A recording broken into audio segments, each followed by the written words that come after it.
The 1970s. Mighty proud of the brown jug. Considered Mercer's back of it, the boys from the Kiwanis and Rotary and the Lions Club. Right their windows with all kinds of jugs and pictures of horses and this and that and so forth and so on. And on Jug Day, the town closes up tight at 12 o'clock noon. Consider. And the little brown jug.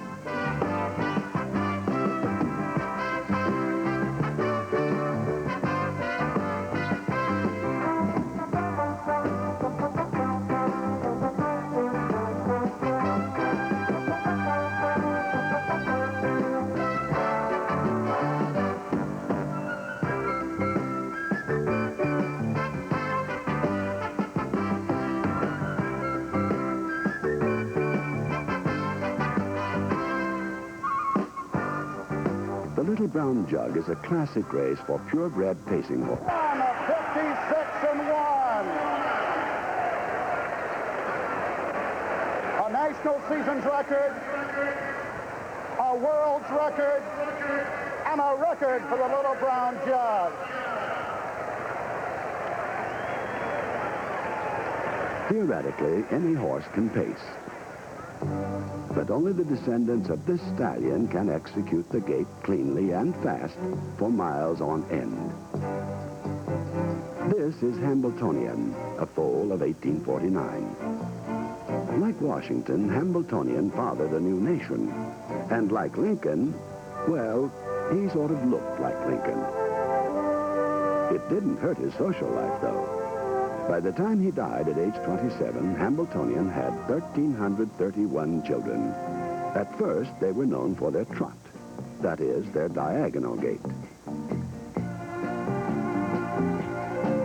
However, as time went on, more and more paces appeared.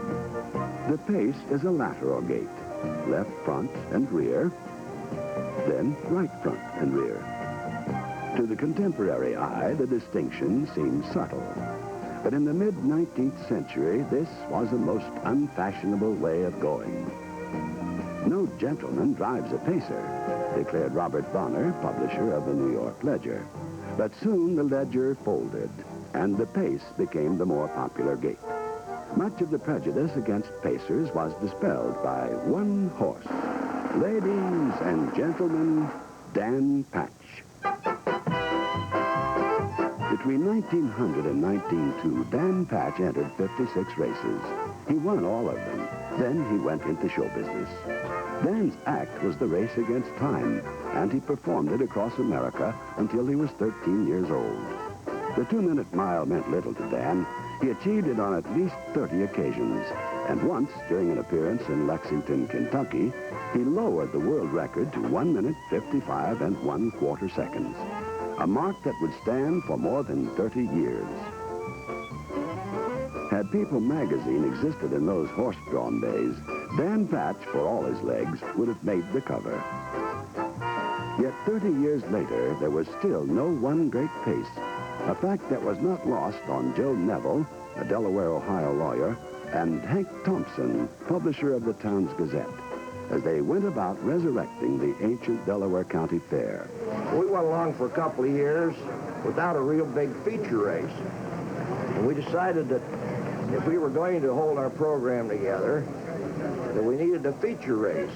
Well, at that time, of course, there was a Hambletonian for the 3-year-old trotters, a fox stake for the 2-year-old pacers, but there really wasn't a big race for 3-year-old pacers anywhere in the country. They got to go for 10,000. It was a big race. So we decided that we'd come up with a 3-year-old pace, try to make it our feature. The name they selected belonged to a pacing champion of the 1880s, a pony-sized Tennessee bred who misspent his youth pulling a plow. The name Little Brown Jug was submitted by a fellow Ohioan, a man by the name of Major Lanning Parsons from Mount Vernon.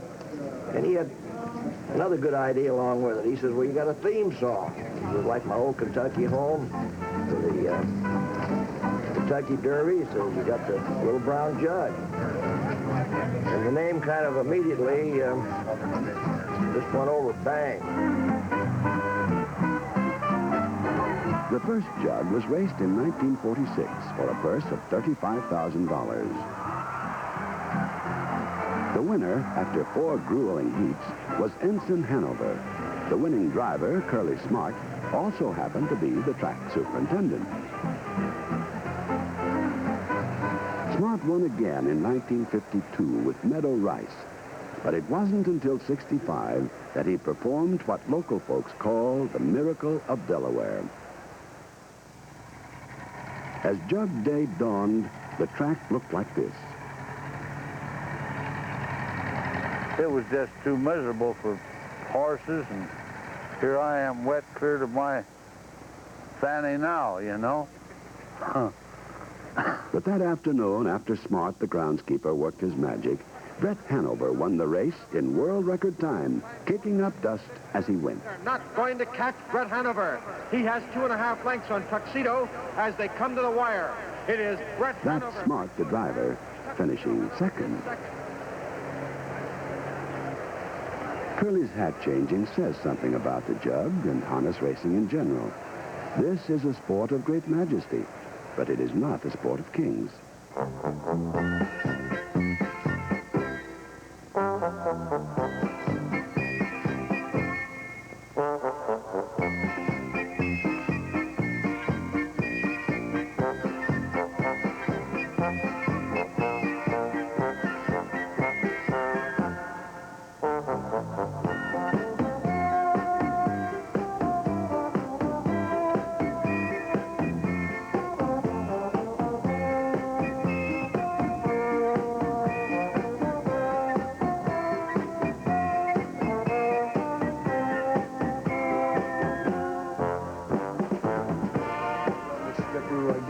Probably a pre-race favorite for the Brown Jug. Governor Skipper, it's the best horse we've ever had in our stable. Every week, it just seems like they break a record wherever they go. Every week, every place we go, they break some kind of a record, the track record. Crash has been one of the top 3-year-old pacers in the country all year. Yeah, he's shown that he can leave from any position on the racetrack. He can either leave or come from behind. And of course, you have Jack Copus's entry, and they're always tough. All 3 horses are capable. Beat the overall. Right there, I would say those 4 horses I just mentioned probably our main contenders. Not too happy with the post position, especially with the trailers. Drew a real good post position. We were real lucky on the draw. Governor Skipper with second position is going to be real tough. We were fortunate enough to get the 2-hole. I think this puts us in a position where maybe we can control the race. There's a host of other colts in there that just have extremely high speed, and you never know what's going to happen in a horse race. I think you should do real good in the jug. My opinion is to be a heck of a race today. Here they come. Chapman facing Jam Booger going for the lead on the outside. Governor Skipper at the rail. Price ducks in third as they race around the turn going to the first 8. J. Prince is 4th. Jazzy Spark 5th. New Deal 6th. Tranquil Hanover 7th at the rail. First Messenger is 8th. Super Clint Racing 9th. That Low Bell trails the field as they race down the back stretch. It's Governor Skipper by a length and a half. Racing second, Jam Booger at the quarter in 28 4/5. Crash Racing third at the rail. Around the turn, J. Prince is 4th. Jazzy Spark 5th. New Deal 6th. Junko Hanover 7th at the rail. First Messenger is 8th. Super Clint 9th. That Low Bell trails the field. All horses straight alignment past the 3/8 mark. Junko Hanover's the first to move on the outside as they pass the stand. First Messenger's on the move with Nat Low Bell as they race over to the halfway mark in 59 3. As they race into the turn, it's Governor Skipper by a length and a quarter. Racing right there, second, Jam Booger. Price edges to the outside, third with a rush. Jade Prince 4th. Junko Hanover on the outside, 5th. First Messenger is 6th. Jazzy Spark 7th. That Low Bell is 8th. New Deal 9th. Super Clint on the outside, but they've got to catch Governor Skipper by a length and a quarter. Jam Booger is right there, second. Price is on the outside. The 3/4 in 1 at 28 4. as they race around at 10. It's Governor Skipper by a length and a half. Jam Booger is second. Crash on the outside third. Council Hanover is fourth. Less than an eighth of a mile to go. Governor Skipper. Here comes George Schulte and Jam Booger as they come to the wire. It's Governor Skipper. Jam Booger. Governor Skipper wins the Little Brown Jug. Home to the Ivanhoe Stables in country of Chicago, Illinois. Bucky Norris, the trainer. John Chapman, the driver. Governor Skipper. Johnny Chapman,